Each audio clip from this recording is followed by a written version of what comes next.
বাংলাদেশ জাতীয়তাবাদী শ্রমিক ঐক্য পরিষদ চট্টগ্রাম মহানগরের উদ্যোগে আন্তর্জাতিক শ্রমিক দিবস উপলক্ষে আলোচনা সভা, সাংস্কৃতিক অনুষ্ঠান ও র্যালি ১ মে বৃহস্পতিবার দুপুরে বহদ্দারহাট চত্বরে অনুষ্ঠিত হয়।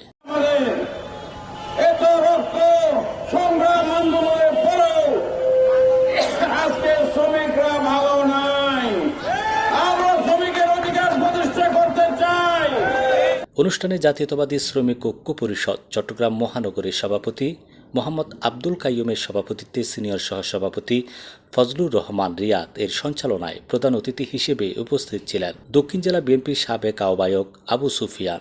আমরা আবার নতুন করে এই মে দিবসে সরকারের কাছে জোর দাবি জানাচ্ছি এবং সিটি মেয়রের কাছে জোর দাবি জানাচ্ছি আমাদের দাবিগুলো যেন ওরা মেনে নেয়।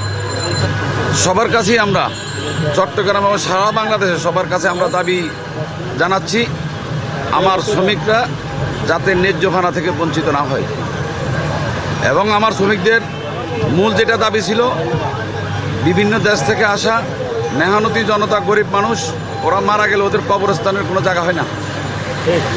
যেহেতু সিটি মেয়র মহোদয় আমাদেরকে যেখানে হোক না কেন এদের যাতে কবরস্থানের একটা ব্যবস্থা করে দেওয়া হয়।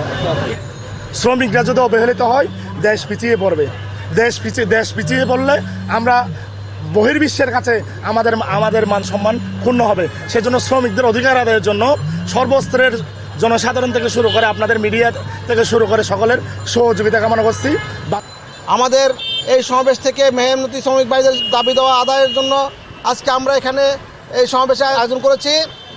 আমরা এই সমাবেশ থেকে বলতে চাই আমাদের শ্রমিক ভাইদের জন্য সকল ধরনের সুযোগ সুবিধা থেকে যাতে বঞ্চিত না হয় সেই দাবি নিয়ে মেয়র মহোদয়ের কাছে আমার আকুল আবেদন। প্রধান বক্তার বক্তব্য রাখেন চট্টগ্রাম বিভাগীয় নির্মাণ শ্রমিক ইউনিয়নের সভাপতি কাজী নুরুল আমিন চৌধুরী। অনুষ্ঠানে বিশেষ অতিথি ছিলেন সাবেক কাউন্সিলর নাজিম উদ্দিন, নগর বিএনপির আহ্বায়ক কমিটির সদস্য আনোয়ার হোসেন লিপু, চাঁদগাঁও থানা বিএনপি নেতা গিয়াসউদ্দিন ভূঁইয়া, এস.এম. বাবুল, মামুন এলাহি, শিবলি নোমান সহ আরও অনেকে। অনুষ্ঠানে শ্রমিকদের বিভিন্ন দাবিও তুলে ধরা হয়। বিকাল ৩টায় মনোজ্ঞ সাংস্কৃতিক অনুষ্ঠানের মধ্য দিয়ে অনুষ্ঠানের পরিসমাপ্তি হয়।